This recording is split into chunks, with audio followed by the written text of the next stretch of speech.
दोस्तों, आज की वीडियो में आप जानेंगे माता सीता की अग्नि परीक्षा के विषय में कि माता सीता की अग्नि परीक्षा क्यों हुई थी और आखिर क्या था उसका रहस्य। जब रावण के अंत के बाद, रावण के वध के बाद, जब पालकी में सीता जी को भगवान राम के सामने लाया गया तो भगवान राम ने अग्नि में प्रतिष्ठित सीता जी की शक्ति और उनके वास्तविक रूप से पाने के लिए उनकी अग्नि परीक्षा ली थी। सीता जी ने भी सहर्ष इस अग्नि परीक्षा को पूर्ण करके संसार को यह दिखाया कि वह निष्कलंक भी हैं और पवित्र भी हैं। सीता जी की अग्नि परीक्षा लंका में हुई थी और इसके बाद भगवान राम वनवास की 14 वर्षों की अवधि को पूर्ण करके सीता जी और लक्ष्मण के साथ अयोध्या लौट आए थे। और अयोध्या लौटने के बाद ही भगवान राम का राज्याभिषेक हुआ और भगवान राम अयोध्या नगरी के राजा बन गए, यानी राजा रामचंद्र बन गए। इस युग को ही राम राज्य के रूप में वर्णित किया गया है, जिसमें राम राज्य का मतलब था ऐसा खुशहाल राज्य जहाँ प्रजा को सुखी रखना राजा का परम कर्तव्य है और धर्म था। अभी ज़्यादातर लोग ये समझते हैं कि हिंदू, मुस्लिम, सिख, ईसाई ये सारे धर्म हैं, लेकिन सनातन संस्कृति में धर्म का मतलब संप्रदाय और पंथ से नहीं होता। सनातन संस्कृति में धर्म का मतलब यानी कर्तव्य से है, और इसलिए कहा जाता है कि आपका धर्म क्या है, आपको अपने धर्म को फॉलो करना है। धर्म मतलब आपका अपना कर्तव्य। उदाहरण के लिए भगवान श्री राम ने 14 वर्ष के वनवास का पालन करके पुत्र धर्म को निभाया था, और इसी तरह सीता जी को रावण से मुक्त कराकर अपने पति धर्म का निर्वहन किया। और जब वह वनवास के बाद अयोध्या के राजा बने तब उन्हें राजधर्म का पालन करना था। राजधर्म का मतलब यह था कि अपनी प्रजा के लिए सच्ची निष्ठा और आदर्शों को स्थापित करने के लिए अपनी प्रिय से प्रिय वस्तु, आभूषण और परिवार का भी त्याग कर देना। और भगवान राम के लिए धर्म यानी उनके कर्तव्यों और आदर्शों से बड़ा कुछ भी नहीं था। इसलिए तो उनको कहा जाता है कि वह मर्यादा पुरुषोत्तम राम थे, क्योंकि उनके लिए सबसे महत्वपूर्ण था उनके आदर्श और जो उनकी विचारधारा थी, उनकी मर्यादा। अयोध्या नगरी में हमेशा से ये परंपरा थी कि वहाँ राजा महाराजा प्रजा के बीच अपने दूत और गुप्तचरों को भेजकर अक्सर ये जानकारी इकट्ठा करते थे कि प्रजा किस अवस्था में है, प्रजा की समस्याएं क्या हैं और प्रजा सोचती क्या है। और ये गुप्तचर प्रजा के बीच रहकर जो बातें सुनते थे, जो बातें देखते थे, उन्हें वह सारी जानकारी वापस आकर राजा महाराजाओं को दिया करते थे, और फिर राजा उस पर विचार करके उन समस्याओं का निवारण किया करते थे। एक दिन एक ऐसा ही गुप्तचर अयोध्या के राजा भगवान श्री राम के पास एक समाचार लेकर आया, और उसने पहले काफ़ी संकोच दिखाया और संकोच और विलाप करने के बाद भगवान श्री राम से कहा कि वो उन्हें जो समाचार देने वाला है, जो फीडबैक देने वाला है, वो पहले से ही उसके लिए क्षमा चाहता है। उसने कहा कि जब वो नगर में घूम रहा था तब उसने एक घर में एक धोबी को अपनी पत्नी से झगड़ा करते हुए सुना और देखा। धोबी अपनी पत्नी से कह रहा था कि वह भगवान श्री राम की तरह नहीं है, जो अपनी पत्नी को ये जानते हुए भी स्वीकार कर ले कि वह लंबे समय तक किसी गैर पुरुष की छाया में रही थी। गुप्तचर की यह बात भगवान राम के हृदय में एक बाण की तरह चुभी, और उस दिन भगवान श्री राम को पूरी रात नींद नहीं आई। वह सोचते रहे, भगवान राम यही सोच रहे थे कि अगर इस संसार में एक व्यक्ति के मन में भी सीता जी की पवित्रता को लेकर संशय है तो उनसे कहीं ना कहीं अपनी प्रजा के पथ प्रदर्शन के कर्तव्य का पालन करने में चूक हो रही है। और इसलिए जब धर्म और प्रजा धर्म का पालन करने के लिए भगवान श्री राम ने सीता जी का त्याग करने का फैसला किया। राम कथा के अनुसार भगवान राम ने सीता जी से मुस्कुराते हुए यह कहा कि सीता जी ने आज तक उनसे कुछ नहीं मांगा है, लेकिन अगर भगवान राम उन्हें कुछ देना चाहें तो वह कौन सी चीज़ होगी जो सीता जी उनसे लेना चाहेंगी। इस पर सीता जी ने कहा कि उनकी इच्छा है कि वह ऋषि मुनियों के आश्रम में कुछ दिन सुखपूर्वक बिताना चाहती है। इस पर भगवान श्री राम ने उन्हें तथास्तु कहते हुए कहा कि वह अपनी इस इच्छा को पूर्ण करने के लिए कल सुबह ही अपनी यात्रा शुरू कर सकती है। अगले दिन सुबह जब लक्ष्मण, भरत और शत्रुघ्न भगवान श्री राम को दंडवत प्रणाम करने आए तब भगवान राम ने उनसे कहा कि भाइयों, मेरी आशा का उल्लंघन न करना, जाओ और अभी के अभी सीता जी को जंगल में छोड़ कर आओ। यह बातें सुनकर लक्ष्मण, भरत और शत्रुघ्न की आंखों में आंसू बहने लगे, उनकी बाणी मूक हो गई, हाथ और शरीर कांपने लगा, होठ ठंडे पड़ गए।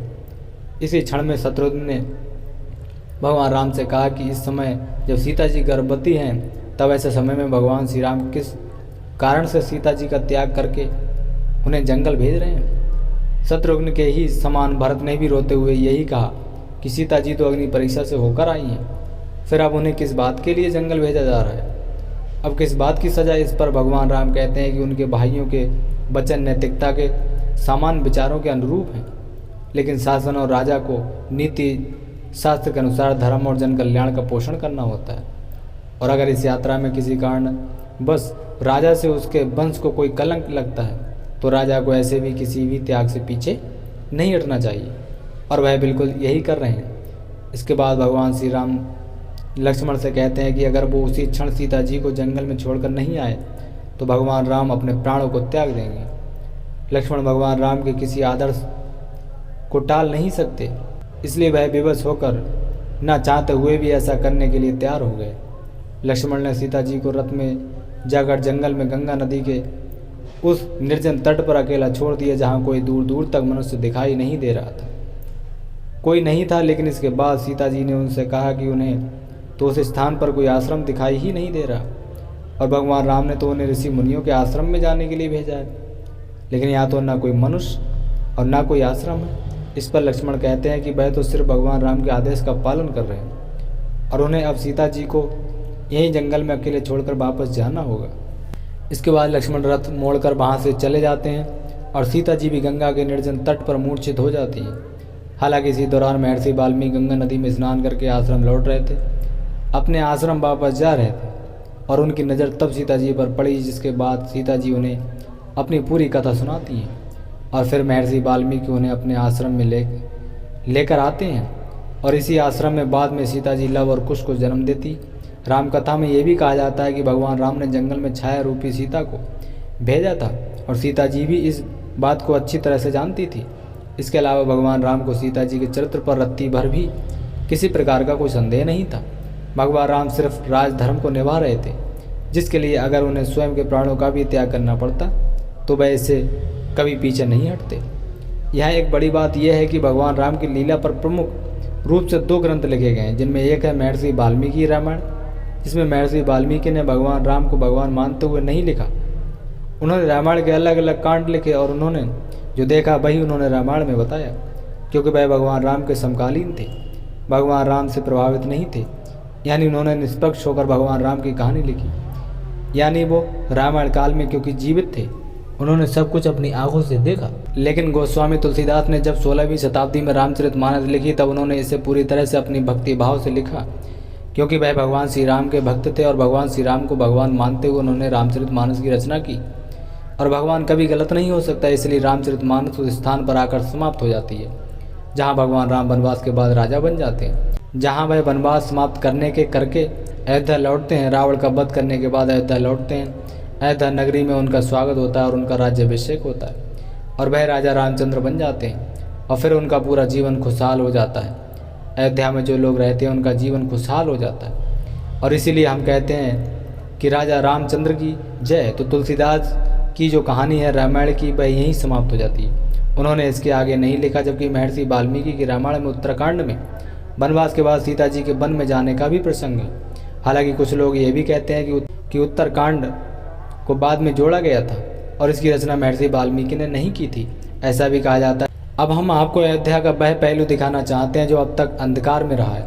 भगवान श्री राम अयोध्या के राजा दशरथ के सबसे बड़े पुत्र थे, जिन्होंने भगवान राम के वनवास पर जाने के बाद उनके वियोग में हे राम कहते हुए अपने प्राण त्याग दिए थे। और इसके बाद भगवान राम के भाई भरत और शत्रुघ्न ने अयोध्या में ही राजा दशरथ का अंतिम संस्कार किया। जिस स्थान पर दशरथ का अंतिम संस्कार हुआ वह जगह आज की राम जन्मभूमि से कुछ ही दूरी पर है, लेकिन अभी इस स्थान के बारे में किसी को ज़्यादा पता नहीं है, इसलिए राजा दशरथ का यह समाधि स्थल आज भी सना पड़ा हुआ है। लेकिन आज हम आपको इसी समाधि स्थल के बारे में बताना चाहते हैं जहाँ राजा दशरथ यानी भगवान श्री राम के पिता राजा दशरथ का अंतिम संस्कार हुआ था, ताकि आप जब अयोध्या जाएं तो राम मंदिर के साथ साथ भगवान राम के पिता राजा दशरथ के समाधि स्थल भी आप जा सकें। यह वो जगह है जहाँ अमूमन लोग नहीं जाते। इस समय राजा दशरथ की समाधि स्थल की क्या हालत है? क्या वाकई में लोग भूल चुके हैं? प्रभु श्री राम के पिताजी को हम चलेंगे और देखेंगे कि राजा दशरथ का जो समाधि स्थल है उस पर इस समय क्या माहौल है। यह सरयू घाट से 15 किलोमीटर दूर है। प्रभु श्री राम के पिताजी यानी कि महाराज दशरथ की समाधि।